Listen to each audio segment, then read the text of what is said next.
فیصلہ کے بعد جو 17 دسمبر کو مختصر فیصلہ آیا تھا، اس کے رسپانس میں جو خدشات کا اظہار کیا گیا تھا، وہ آج کے تفصیلی فیصلے سے وہ خدشات صحیح ثابت ہو رہے ہیں۔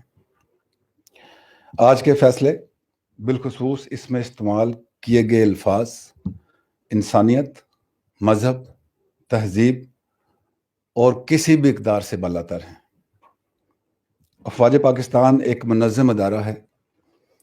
ہم ملکی سلامتی کو قائم رکھنے اور اس کے دفاع کے لیے اپنی جانیں قربان کرنے کے حلف بردار ہیں، اور ایسا ہم نے پچھلے 20 سال میں عملی طور پر کر کے دکھایا ہے کہ وہ کام جو دنیا کا کوئی ملک، دنیا کی کوئی فوج نہیں کر سکی، وہ صرف پاکستان نے اور افواج پاکستان نے اپنی عوام کی سپورٹ کے ساتھ اس کو حاصل کیا۔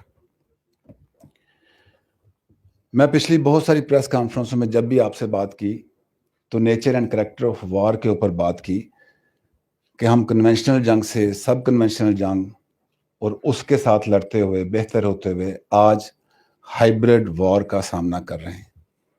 تو ہمیں اس بدلتی ہوئی nature and character of war کا بھرپور احساس ہے۔ اس میں دشمن، اس کے سہولت کار، اعلیٰ کار، ان کا کیا ڈیزائن ہو سکتا ہے، وہ کیا چاہتے ہیں، ان سب کی بھی ہمیں سمجھ ہے۔ جہاں دشمن ہمیں داخلی طور پر کمزور کرتے رہے، اب اس داخلی طور پر کمزور کرنے کے ساتھ ساتھ بیرونی جو ان کی خطرات ہیں، ان کی طرح سے بھی آوازیں اٹھ رہی ہیں۔ آپ نے دیکھا ہوگا انڈین آرمی چیف کا کل کا کیا بیان آیا، ان کی لائن آف کنٹرول پہ کیا کوششیں ہیں۔ تو بتانا یہ چاہ رہا ہوں کہ ملکی سلامتی کا ایک اہم ادارہ ہوتے ہوئے ہمیں اس کمپلیٹ پکچر کی ویزیبلٹی ہے کہ کس طریقے سے پاکستان کو داخلی طور پر کمزور کرنے کی کوششیں ہوتی رہیں اور ابھی بھی ہو رہی ہیں، اور اس کا فائدہ اٹھاتے ہوئے جو بیرونی خطرات ہیں وہ کیسے امپلیمنٹ ہو سکتے ہیں۔ اب ان حالات میں چند لوگ اندرونی اور بیرونی حملوں سے ہمیں اشتعال دلاتے ہوئے آپس میں بھی لڑانا چاہتے ہیں، اور اس طریقے سے پاکستان کو شکست دینے کے خواب بھی دیکھ رہے ہیں۔ ایسا انشاءاللہ نہیں ہوگا۔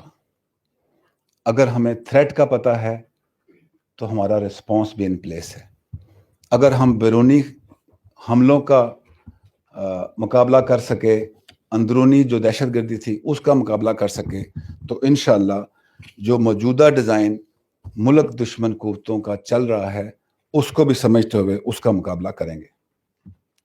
جیسا کہ آرمی چیف نے کل SSG ہیڈ کوارٹر کے اور وہاں پہ کہا تھا کہ ہم نے اس ملک کو استحکام دینے کے لیے بہت لمبا سفر کیا ہے، بہت قربانیاں دی ہیں، عوام نے دی ہیں، اداروں نے دی ہیں، افواج پاکستان نے دی ہیں۔ اس استحکام کو ہم کسی بھی صورت ریورس نہیں ہونے دیں گے۔ ہم اپنے قدم جو بڑھتے ہوئے قدم ہیں ان کو پیچھے نہیں ہٹائیں گے، اور اندرونی اور بیرونی دشمنوں کو انشاءاللہ ناکام کریں گے۔ افواج پاکستان صرف ایک ادارہ نہیں ہے، یہ ایک خاندان ہے۔ ہم عوام کی افواج ہیں اور جذبہ ایمانی کے بعد عوام کی حمایت سے مضبوط ہیں۔ ہم ملک کا دفاع بھی جانتے ہیں اور ادارے کی عزت اور وقار کا دفاع بھی بہت اچھی طرح جانتے ہیں، لیکن ہمارے لیے ملک پہلے ہے، ادارہ بعد میں ہے۔ آج اگر ملک کو ادارے کی قربانیوں کی، ادارے کی پرفارمنس کی اور ہماری یکجہتی کی ضرورت ہے، تو ہم دشمن کے ڈیزائن میں آ کے ان چیزوں کو خراب نہیں ہونے دیں گے، اور انشاءاللہ ہم ملک کا بھی، اس کی عزت کا بھی، اس کے وقار کا بھی، اور ادارے کی عزت و وقار کا بھی بھرپور دفاع کریں گے۔ اب سے کچھ دیر پہلے آرمی چیف کی وزیر اعظم پاکستان سے تفصیلی بات چیت ہوئی۔ اس فیصلے کے آنے کے بعد افواج پاکستان کے کیا جذبات ہیں، اور میں میڈیا دیکھ رہا تھا، انالیسس دیکھ رہا تھا، اس سے ریفلیکشن مل رہی ہے کہ جو محب وطن پاکستانی ہیں، جو سمجھتے ہیں کہ پاکستان کن خطرات سے دوچار ہے، ان کے جذبات کو بھی دیکھتے ہوئے ہمیں اس کو آگے لے کے کیسے چلنا ہے، یہ آرمی چیف اور وزیر اعظم پاکستان کی بڑی تفصیل سے بات ہوئی ہے. فوج اور حکومت پچھلے چند سالوں سے مل کر ملک کو اس طرف لے جانا چاہتی ہے جہاں ہر قسم کے خطرات ناکام ہو جائیں اور ملک اس طرف جائے جہاں ہم جانا چاہتے ہیں, اور انشاءاللہ وہاں ہم جائیں گے. جو آرمی چیف اور وزیر اعظم کی آپس میں بات چیت ہوئی اس میں کیا فیصلے ہوئے, اس سے آپ کو حکومت تھوڑے عرصے میں آگاہ کرے گی.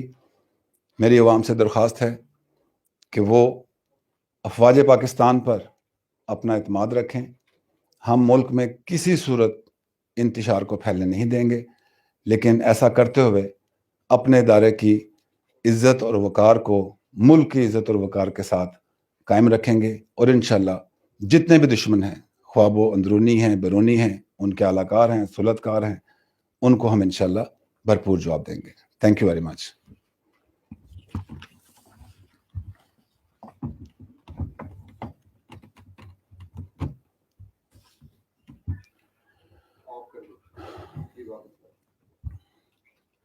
Thank you G.